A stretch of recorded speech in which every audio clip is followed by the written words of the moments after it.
Hi, this is Steve Christiansen. Welcome to Restoring Liberty.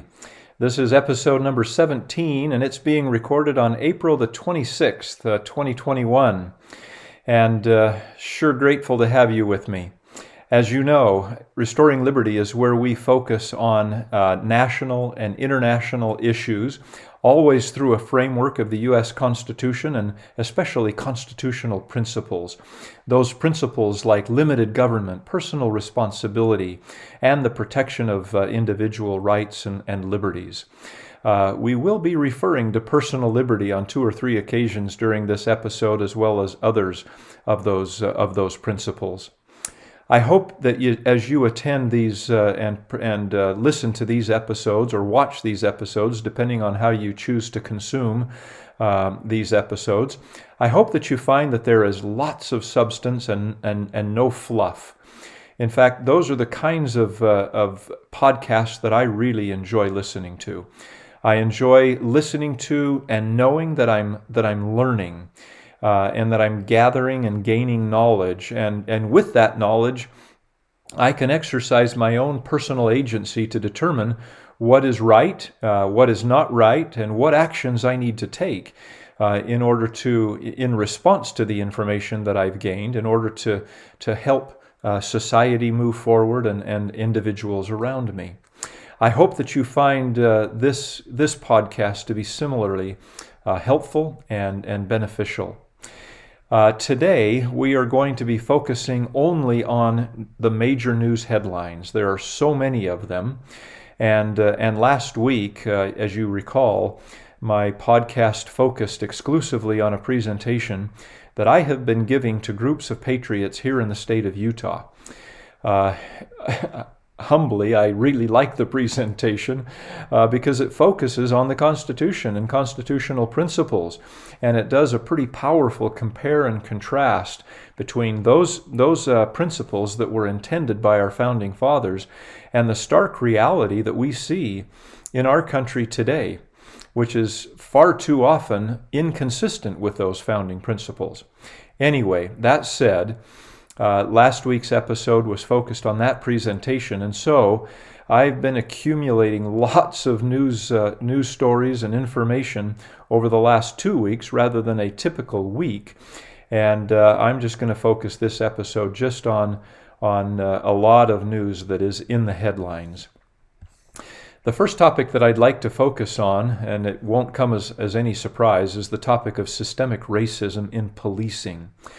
One of the primary drivers behind this topic and putting it number one is because of the verdict that was issued just recently by the jury in the Derek Chauvin case in Minneapolis, Minnesota. It was Derek Chauvin who last summer placed his knee on the neck of George Floyd, and after about 9 minutes and 20 some odd seconds, George Floyd ended up dying. The jury found Derek Chauvin guilty on all 3 counts: second degree murder, third degree murder, and manslaughter. My purpose in this episode is not to indicate whether I personally feel that he was guilty or innocent. You know, I've watched that video of George Floyd laying on the ground for just over 9 minutes. I've seen it a couple of times. And quite honestly, I think that there probably were some things that Derek Chauvin could have done to help ensure that George Floyd were still alive today. But again, as I said, my purpose in talking about this case isn't to indicate my own personal belief, guilty or innocent. What I would like to mention is something that happened just before the jury sequestered themselves to discuss what the verdict should be. Maxine Waters, who is a congresswoman, I believe, from California, been in Congress for many, many decades, several decades. In fact, she's been doing this sort of thing since the Rodney King trial many decades ago. With regard to the Rodney King trial out in California, she just inflamed the society, the situation, and people in that area where the trial was being conducted. She did exactly the same thing with regard to this case. She went from Washington, D.C. to Minneapolis, and she started to rile up the people that were protesting and rioting, and encouraging them that if we don't, she basically said, if we don't get the verdict that we want, if they don't find him guilty of murder, well, then you just need to ramp it up and start rioting and so on and so forth. Completely uncalled for. Completely uncalled for. In fact, the judge, after he heard the comments that Maxine Waters made, he basically told the defense that would probably constitute a reason for seeking an appeal. And it wasn't just Maxine Waters. President Biden, the first time that a sitting president has spoken as openly as he did, indicating what he hoped would be the outcome of the trial.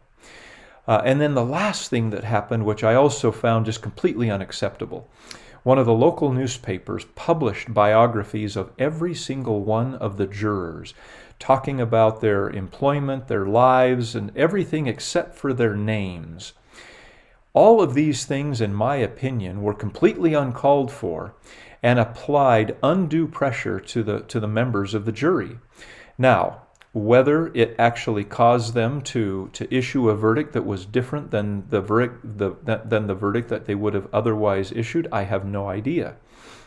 What we do know is that just recently, one of the jurors has just come out and indicated that the primary factor behind the verdicts, not just for that juror, but also for other members of the jury, was to prevent Minneapolis from burning.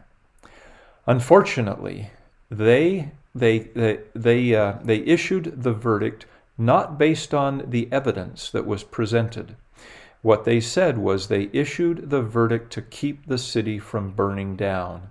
Why was that such a big concern for them? Because of last summer. Last summer, cities around this country burned, were destroyed. Businesses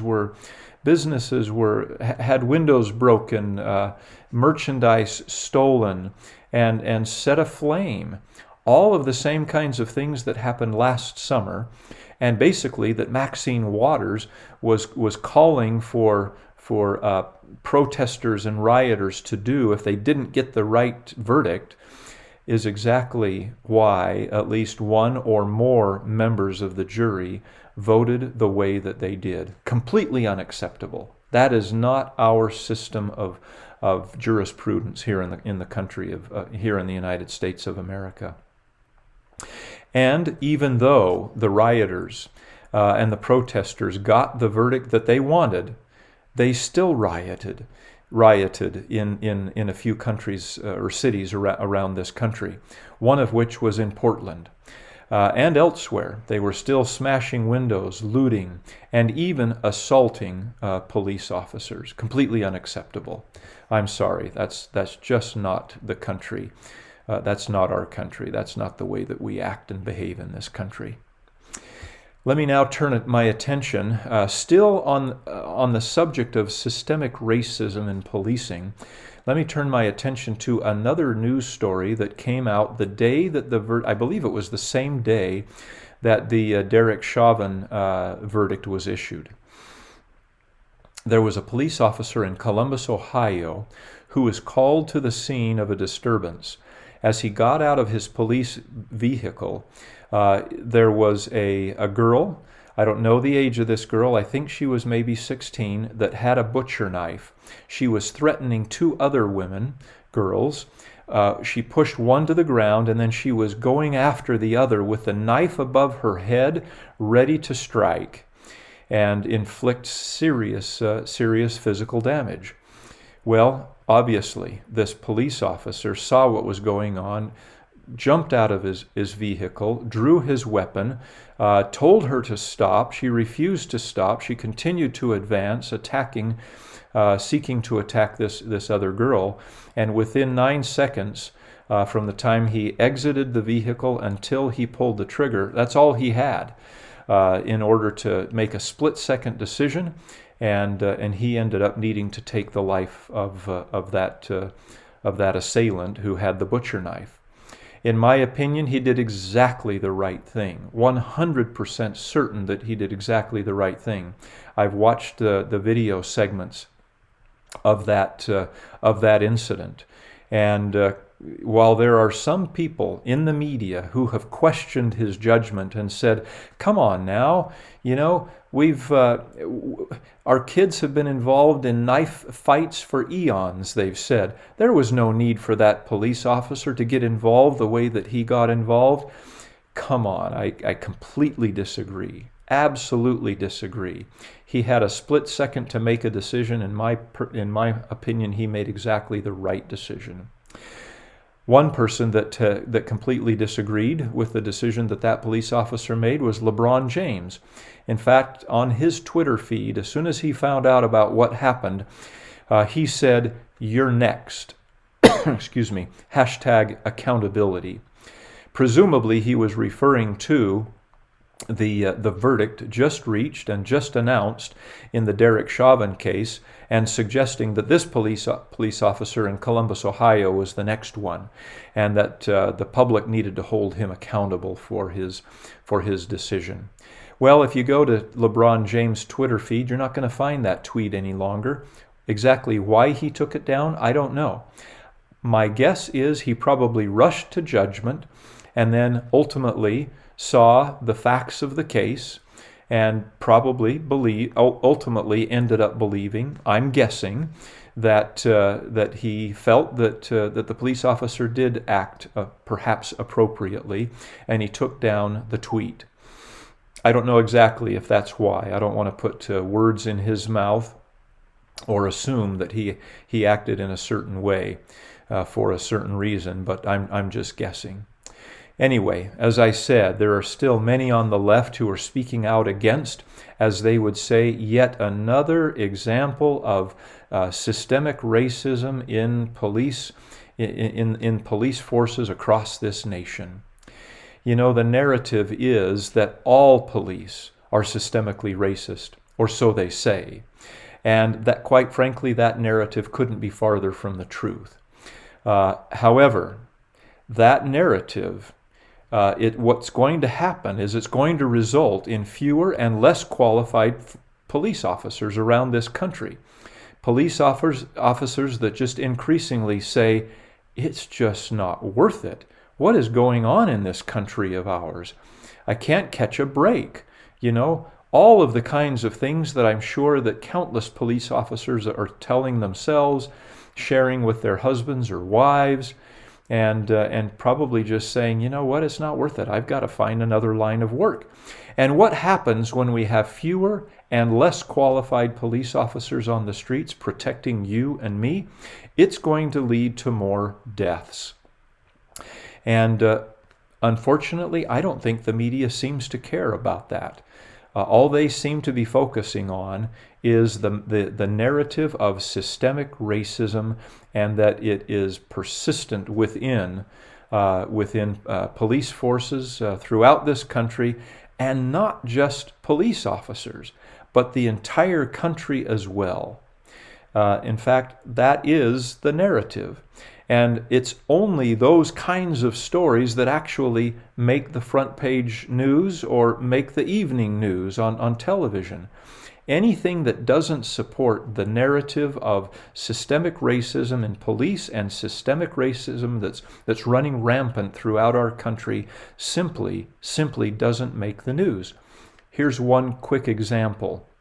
Within days of that incident that occurred in Columbus, Ohio, another situation occurred where a 13-year-old black girl killed another black girl. But since it wasn't a police officer that took the life of a black person, no media attention was paid to that particular story.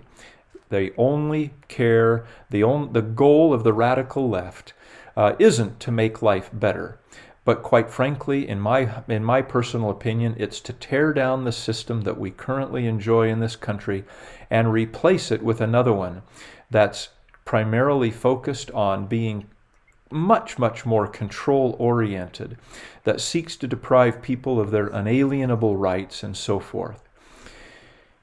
And unfortunately, media in this country simply doesn't pay attention to the facts.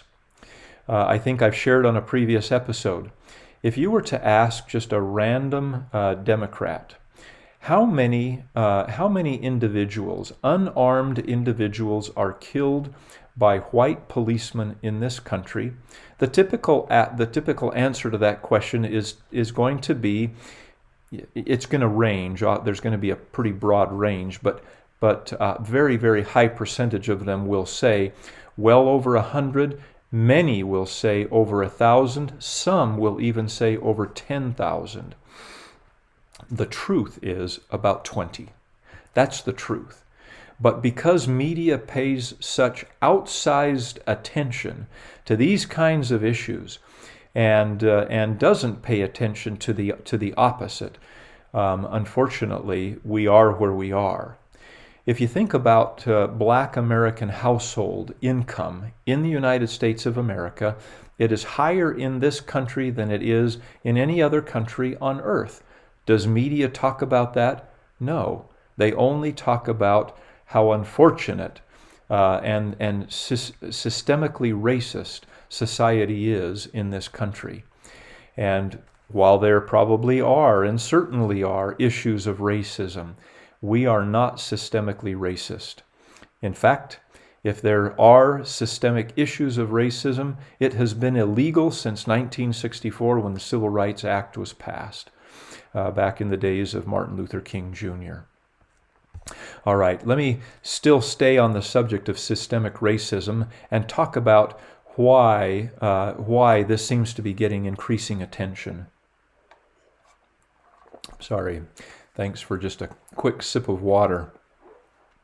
I've talked on previous episodes about critical race theory and the 1619 Project. These are two efforts that have been underway, especially very recently. Now, yes, critical race theory, it's been around for quite some time, but it's only recently that it's really been getting the kind of national attention and focus of the media the way that it is. And quite frankly, here in the state of Utah, there is an increasing number of parents that are organizing to prevent the spread of critical race theory. The Utah State Board of Education recently passed a resolution, and part of this resolution sounds really good. The principles that it addresses sounds right. That sounds right. But then toward the end of the resolution, it starts to kind of move in the direction of critical race theory. Excuse me, let me share with you just portions of this new resolution passed recently by the State Board of Education. Toward the beginning, it says, "We call on ourselves and on people everywhere to abandon attitudes of prejudice against any group, to take action to create and maintain an environment of dignity and respect for all, and to strive for understanding. We commit to learn from the past, but will focus our efforts on building a bright and equitable future." Okay, the principles sound fairly reasonable, don't they? Let me go on. "Recognizing our moral and legal obligations to educate our students as we assist in developing each student's unique potential, while being guided by the laws and administrative rules of the great state of Utah, we state and resolve as follows." Number one, racism in the past and the present is destructive to individuals and society as a whole.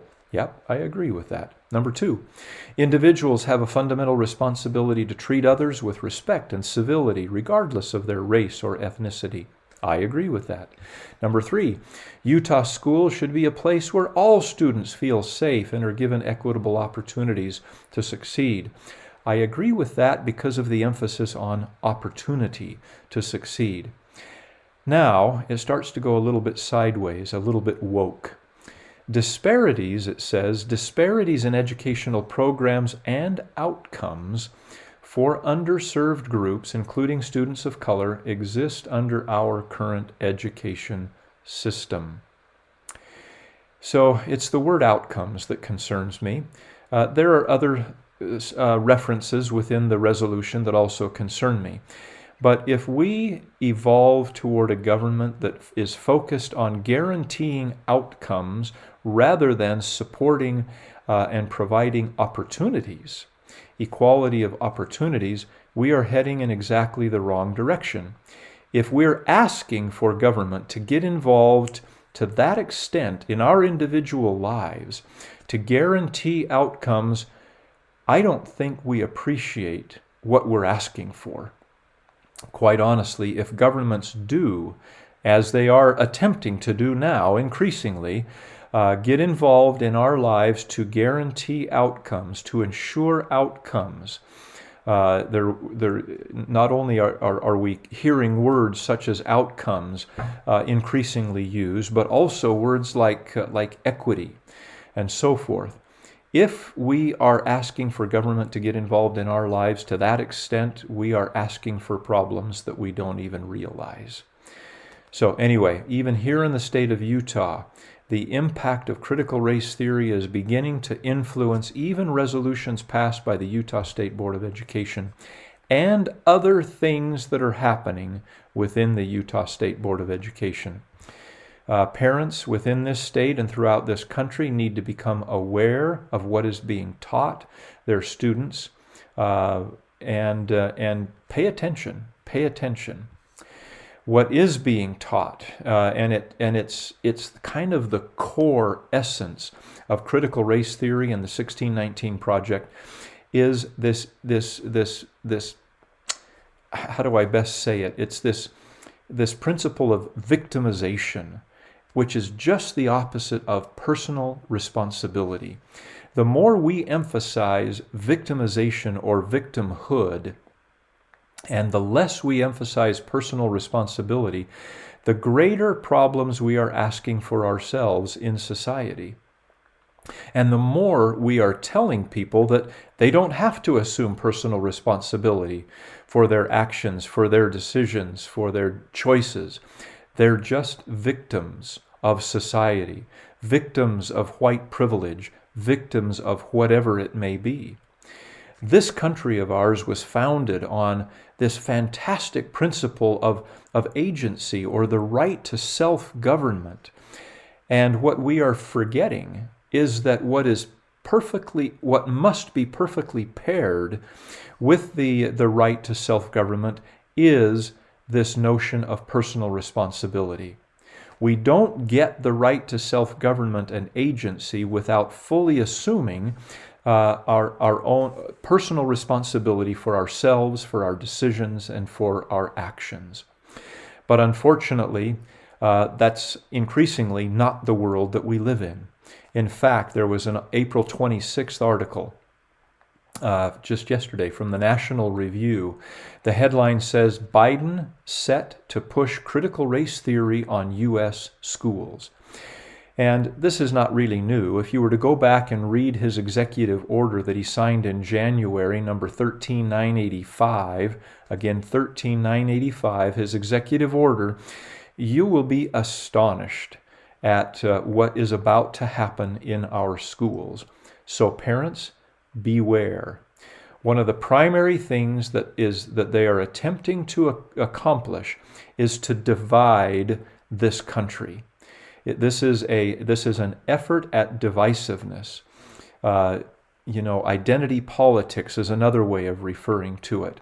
But basically dividing this country and causing this country to basically go at war one against another. It is what has happened in far too many communist countries, in Russia, in China, and so forth, where the spirit of revolution sets in. That is what we're beginning to see in this country.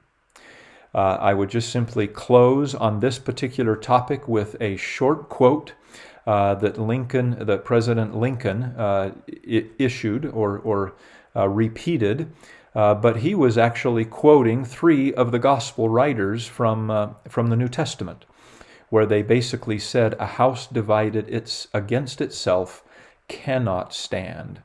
And quite honestly, I personally believe that the radical left does not want our country to stand in its current form. They want it to be completely demolished and replaced with a far more oppressive, tyrannical, socialist, communist type of government. It's what they've wanted for a very long time. The problem is, the progress that they're making right now is significant and rapid.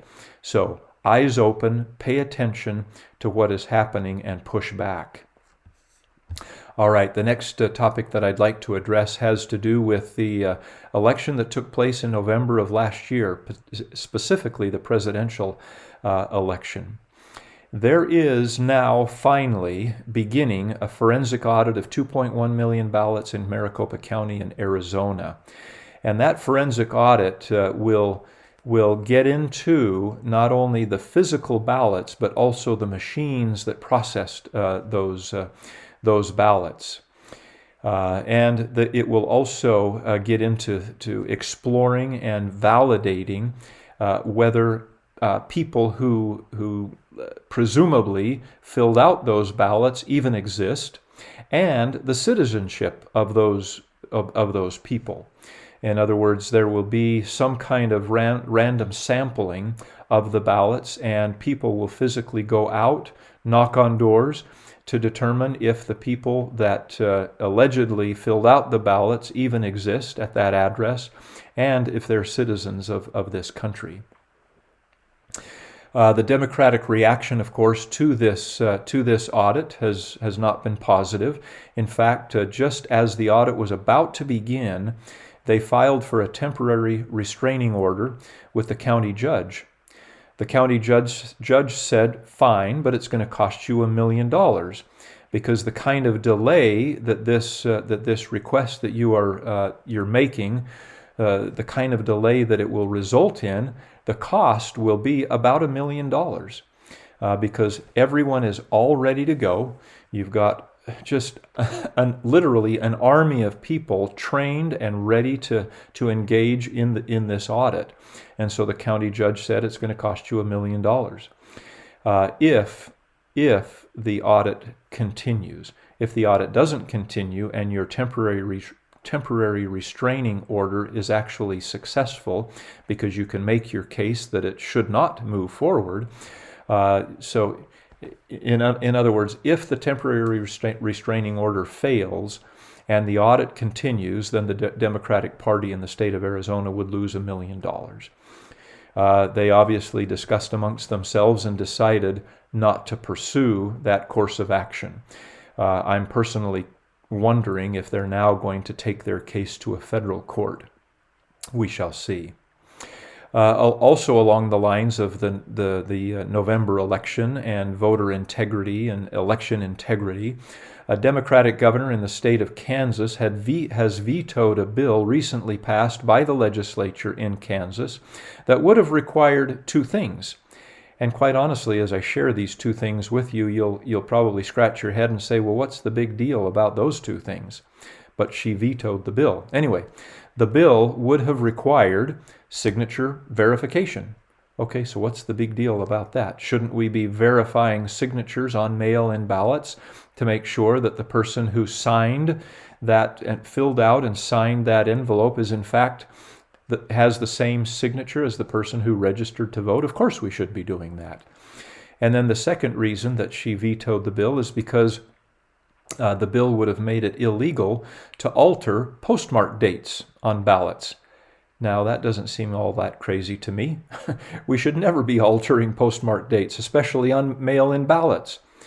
Anyway, her rationale was that she didn't believe there was enough evidence of widespread fraud in Kansas. And she was also concerned that large corporations who have threatened retaliation in other states may negatively impact the economy in the state of Kansas. Quite honestly, you know what? I don't care about that. Let's make sure we do the right thing with regard to bills that we pass, legislation that we implement, and let the consequences, let the chips fall where they may, quite honestly. If I were voting on a bill here in the state of Utah and external forces were trying to influence me to vote in a particular direction that I didn't believe was right, I wouldn't listen to those external voices or forces. I would vote my conscience according to the principles of the Constitution that I've taken an oath to uphold. Anyway, she didn't. She vetoed the bill, very unfortunately. Another story that's been in the news that has to do with the November election, and more specifically, the issue at the U.S. Capitol that took place on January the 6th. There was an officer that was killed.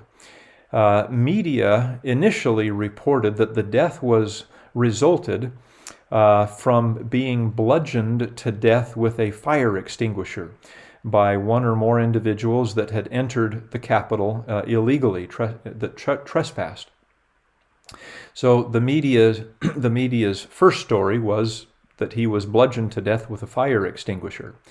Well, I don't know where they got that information from, because when they took a look at the body, there were no signs whatsoever of him being bludgeoned to death with a fire extinguisher. And so the next story was that he had been sprayed with bear spray. Well, as it turns out, the autopsy now has been complete, and the death has been ruled by natural causes. So we really don't know how or why or when Officer Sicknick passed away. It's unfortunate that he did. But it doesn't appear that it had anything to do, at least based on what we can tell, it doesn't appear that it had anything to do with the situation at the U.S. Capitol. And anyway, God bless the Sicknick family for losing their husband and father. But I do believe that the media needs to exercise a bit more responsible coverage when it comes to these sorts of situations. Another thing that happened on January the 6th was a woman by the name of Ashli Babbitt was killed. She was a Trump supporter.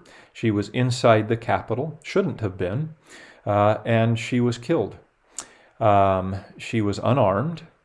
And the Department of Justice has just recently indicated that they will not be pursuing any kind of legal action against U.S. Capitol Police for that death.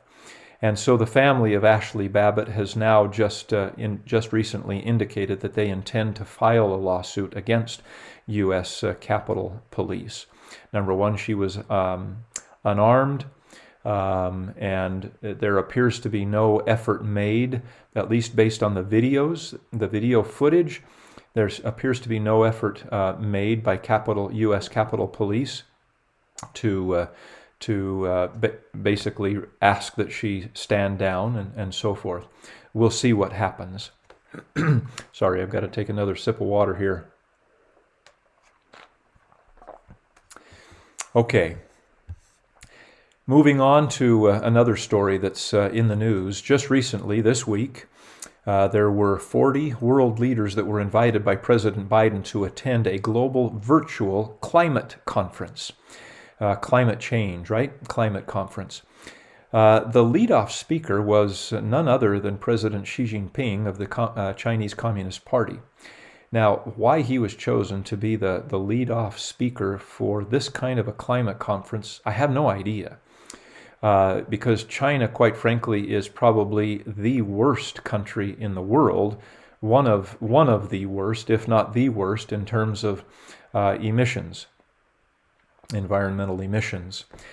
And anyway, he was the leadoff speaker. As I understand it, he didn't say much in terms of climate and climate control and climate change. What he did talk about in terms of control was calling for a new world order, and basically suggesting that China and their form of government should be at the head of this new world order. Doesn't surprise me, quite honestly. He's been saying things like that, especially recently. about China supplanting the United States as the world superpower by the year 2049.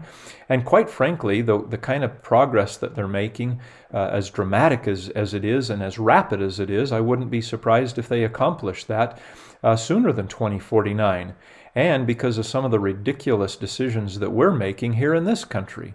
But anyway, going back to the subject of climate change and that climate conference that was just held, this conference was held right on cue. And why do I say right on cue? Well, you may have heard that there was a senior technical director at CNN, a pretty influential person at CNN that was recorded, unbeknownst to him, by someone from an organization called Veritas.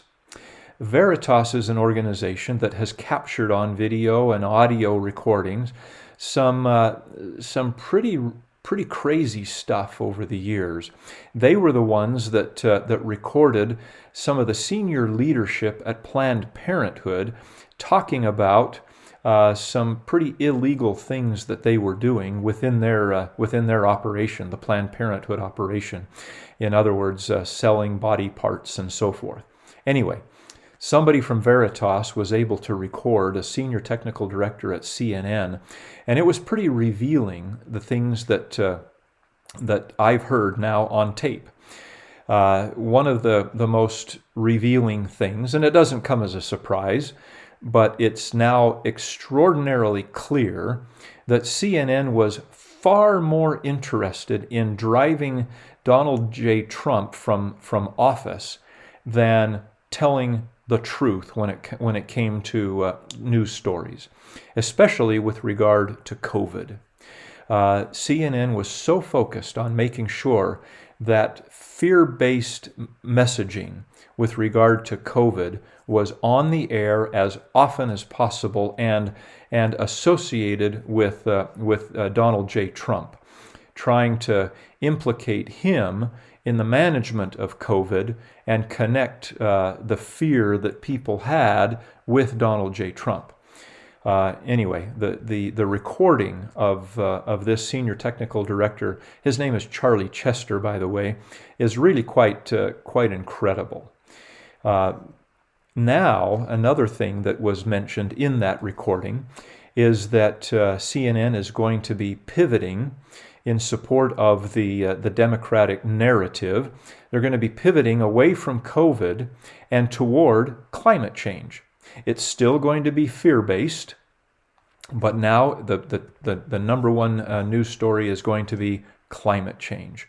So I just have to ask myself the question, their tagline is the most trusted name in news. I think that's their tagline, isn't it?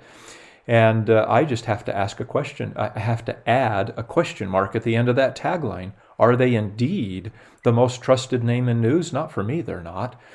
They are so incredibly biased and so driven to manage a narrative on behalf of the Democratic Party.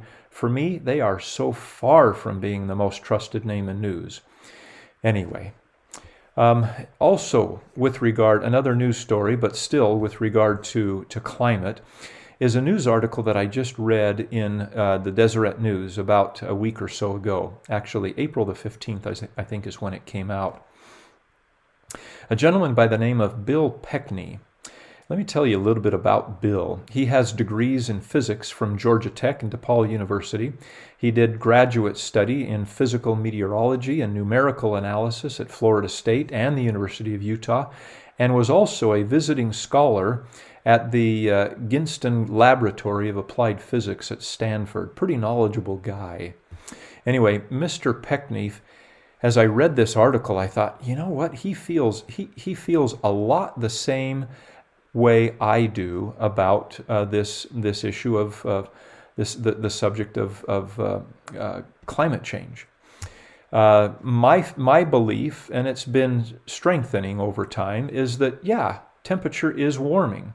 The data seems pretty compelling that the temperature is warming, and probably not too much of a surprise there, quite honestly, because I've also done research that has demonstrated that we have had warming and then cooling and then warming and then cooling, basically temperature fluctuation cycles that have occurred over centuries and millennia here on this earth.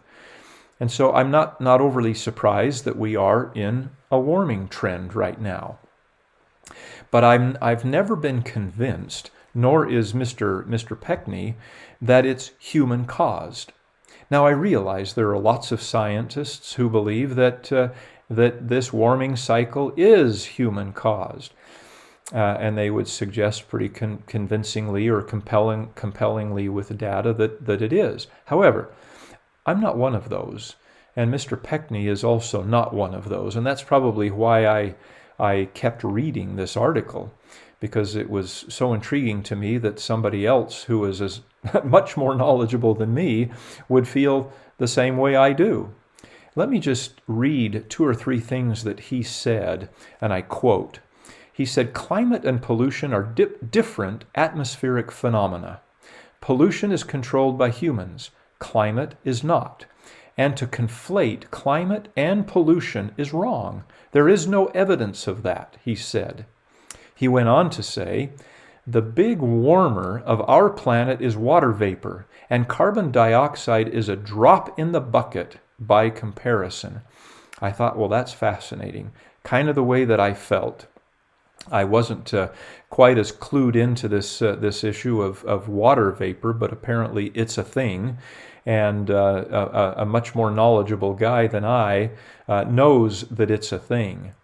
However, the most important comment is what he said toward the end of the article. He said, "It would be an outrageous waste of money to have national and international policy that spends multiple triple trillions of dollars per decade in an attempt to reverse a global climate pattern that is natural, normal, stable, and controlled by the sun, water, gravity, and inertia." Fascinating. I don't know if you agree or disagree, but my own personal opinion is, yeah, the temperature is increasing, just as it has done many times over the history of this earth. But I just have not believed that it is man-made. Now, does that mean that we can treat this earth of ours with complete irresponsibility? No, of course not. But it also doesn't mean that we need to be beholden to national and international political organizations and spending incredible amounts, as he would say, as Mr. Peckney would say, multiple triple trillions of dollars per decade. I just don't believe that that's necessary. I think we need to be responsible and take care of this planet of ours, but do it based on personal responsibility, not based on force. All right. The next story that I'd like to talk about is a story that began during Biden's campaign. During his campaign, he spoke often about the possibility of packing the Supreme Court, which we already know they're talking about, and adding 1 or 2 new states to the Union, Washington, D.C. and Puerto Rico. Well, just recently, a measure has been passed in the House that would add Washington, D.C. as a state. Let me be a little more specific. When I say adding Washington, D.C. as a state, it doesn't mean converting the district, this unique independent capital district, to a state. What they're attempting to do is to shrink the size, dramatically shrink the size of this independent capital district, and then everything on the outside of that much smaller district that would basically just take in the official government buildings, that's it.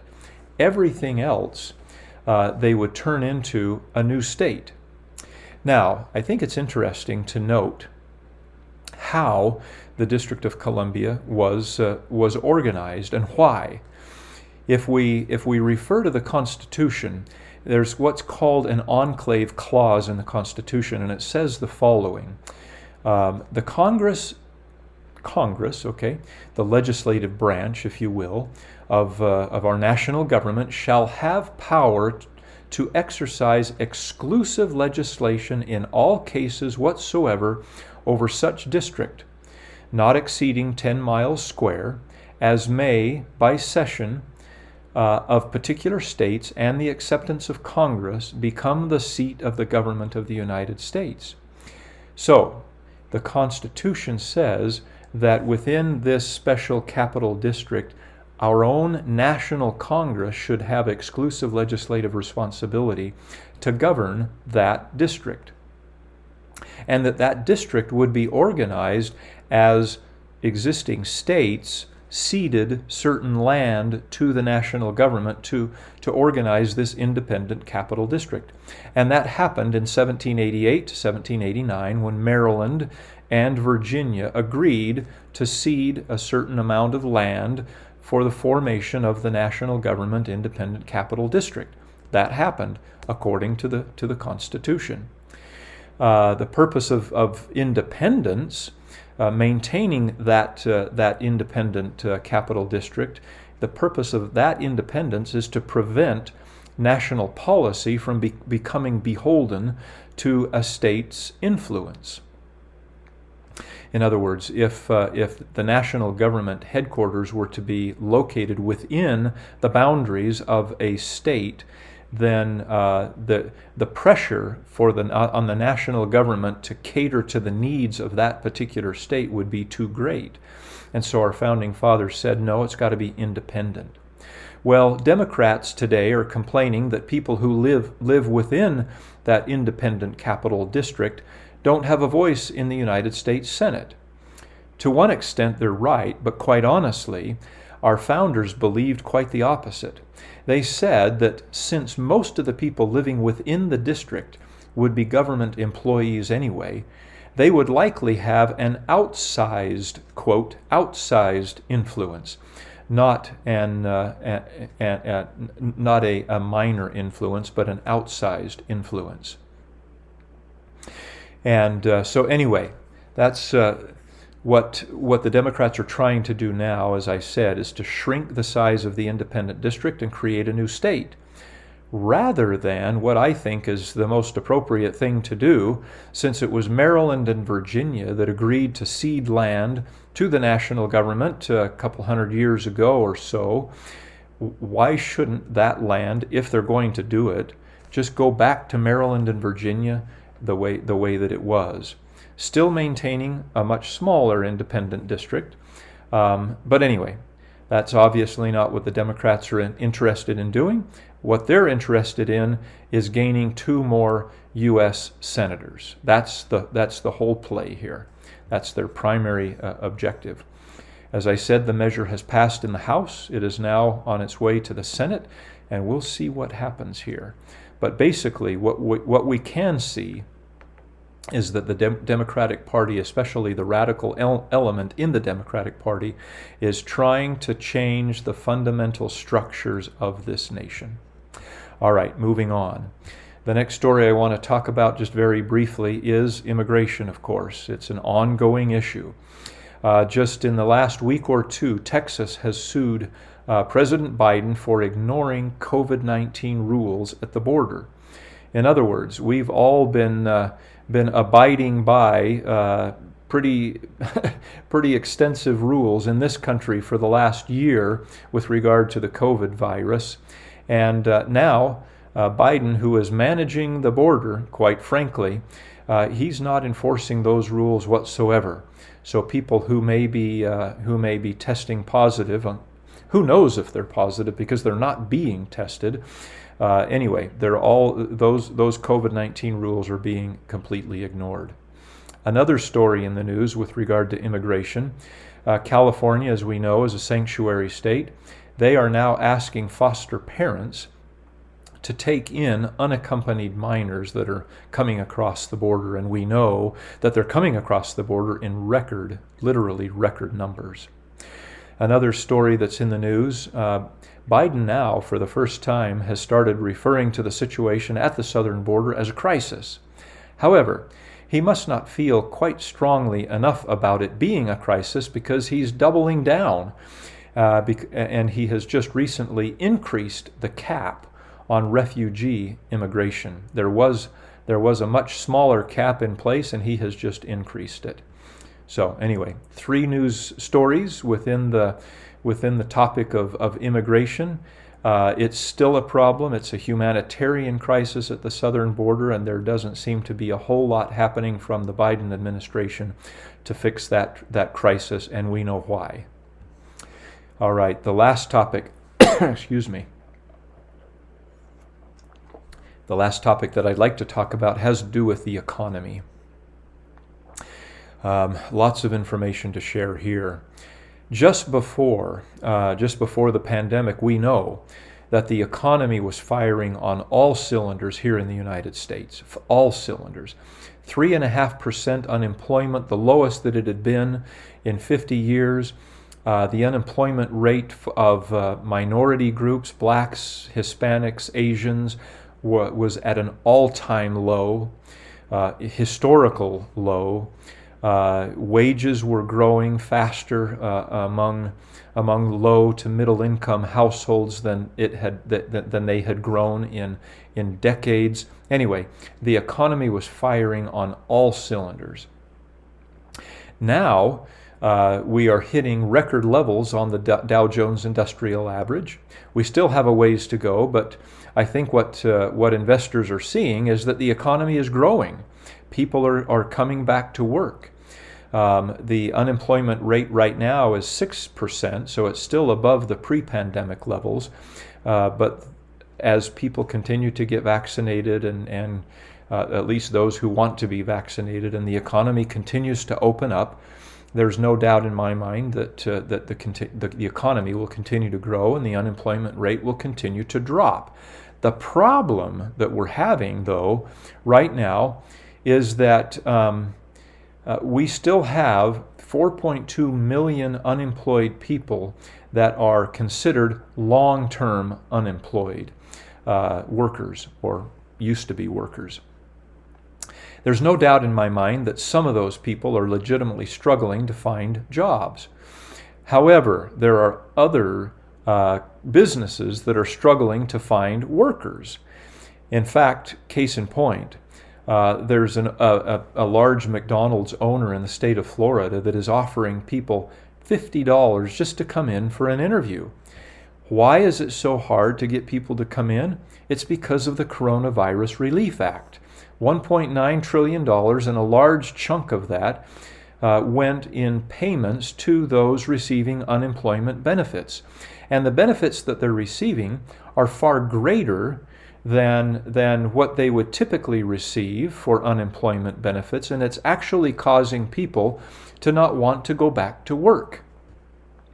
I talked about the principle of personal responsibility earlier in this podcast. Quite honestly, the kind of policies that we're implementing, and this is just one excellent example of paying people so much that they're unmotivated to go back to work. That just destroys this sense of personal responsibility and the desire to work for one's own subsistence. And it's exactly the wrong thing, the wrong kind of policy that we should be implementing here in our country. Something somewhat similar is happening out in the state of California, in Los Angeles and Long Beach. Kroger, the wholesaler, the food wholesaler, has just recently had to close down 5 stores. These 5 stores were not performing very well as it was. And now local governments have just mandated a $4 to $5 per hour increase, and they're calling it hero pay. This isn't a pay increase that Kroger has implemented of their own volition. This is a local government mandate. And unfortunately, what has happened is it's caused the closure of 5 stores. 5 stores that were struggling, but Kroger was trying to keep them open to serve the community. And because local government made a decision to mandate a wage increase, it made those stores now unprofitable, and they're being closed. I just have to ask the question, when in the world will we learn to stay out of the free market system? It's amazing how magical and effective the free market system is if we'll just leave it alone. And unfortunately, it tends to be when we don't leave it alone that people suffer. Also, on the topic of the economy, there was an article just this week regarding a nonprofit Chicago-based organization called Truth in Accounting. They have just come out and indicated something that I've been talking about on this podcast a couple of times. They have calculated that our total national debt, which includes unfunded liabilities associated with Social Security and Medicare, is $123 trillion. Now, the number that I have used a couple of times, citing a different source, was over $200 trillion. But whatever the number is, it's an extremely, extremely big number. And if you were to divide $123 trillion, which is smaller than the number that I've been using, but if you were to divide that across all taxpayers in this country, it equals $800,000. That is the tax bill for every taxpayer in the United States of America associated with that $123 trillion. We are, as a nation, as government, completely out of control and acting completely irresponsibly. I'm sorry. We keep asking our government to do more and more and more, and it so willingly says yes, and then turns around and tends to do most things pretty poorly, and just keeps running up the bill higher and higher and higher. We are literally going to bankrupt our children and our grandchildren. And we have no one to blame, quite honestly, but ourselves. Now, I'm using ourselves, somewhat too generously. It's some in the country that want more and more government, more than other people in this country. But quite honestly, it's all of us that are going to have to find a solution to this problem. It's going to require a sacrifice on the part of everyone in order to get this under control. And unfortunately, we're heading in the wrong direction. What do I mean by that? We know that $1.9 trillion was just approved as the coronavirus stimulus bill, very little of which actually went as coronavirus stimulus. Most of it went to bail out poorly managed states and cities around this nation. We also have talked about a couple of weeks ago on this podcast a $2 to $3 trillion infrastructure bill that President Biden is pushing, about 5 to 10% of which is going only about 5 to 10% of which is going to infrastructure of roads and bridges. Now, this week, President Biden is starting to talk about another $2 trillion, and this one is going for families. He said this money is needed by families because of the crises that we face in this country. So basically, he's calling for more entitlement programs to further erode the sense of personal responsibility in this country. If we want to bless and benefit people and families, let's hold each other accountable. Let's not simply increase the sense of dependency on government in this country of ours. And Jen Psaki, the press secretary for President Biden, has indicated that it's got to be done in order to transform the economy. Well, just 5 minutes ago, I explained the power of the economy that we experienced before the pandemic hit. All we have to do is get through this pandemic and stop destroying the economy as we appear to be wanting to do right now, and the economy is going to be just fine. There is no need to transform this economy. As I said, we had one of the strongest economies on the planet and that we have ever had. And unfortunately, we're trying to undo and completely remake, and yes, even transform this economy. Transform into something that radical left has been trying to accomplish for oh so long. Socialism, communism, centrally controlled, oppressive government is what they believe the answer is and needs to be for this country of ours. If you take the 1.9 trillion, you add it to the 2 to 3 trillion for infrastructure, you add it to the additional 2 trillion for families, additional entitlement programs, and all of that, and you realize that all of that is on top of the typical $4 trillion budget. President Joseph Biden is trying to spend $10 trillion this year. Even some of his own Democrats are starting beginning to question the wisdom of everything that is going on. And some of the approval ratings, the polling numbers that indicate approval ratings for President Biden are beginning to suggest that if he doesn't turn things around here pretty quickly, what's going to happen in 2022 is going to be a massive, massive loss for the Democratic Party. Personally, I'm okay with that, but what I don't like is what he's doing to this beloved country of ours. Joe Biden right now has one of the lowest approval ratings of any president in modern history after the first 100 days in office. He never had much support from Republicans, obviously, but he's now starting to lose significant support from independents and even starting to lose some support of Democrats. So, moderate Joe Biden, at least that's what he said he was during the campaign. Nope, not moderate at all. It's radical Joe Biden. He's probably the most radical president we've ever had as a country, and quite honestly, FDR and a couple of other presidents, they were right there.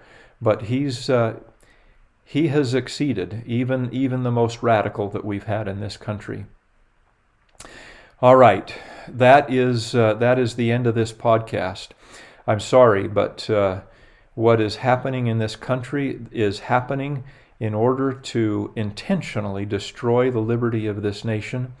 Our eyes must be wide open in order to prevent from happening what is likely to happen if we're not careful. God bless you. God bless America. Thank you for joining Restoring Liberty, and we'll see you next week. Bye-bye.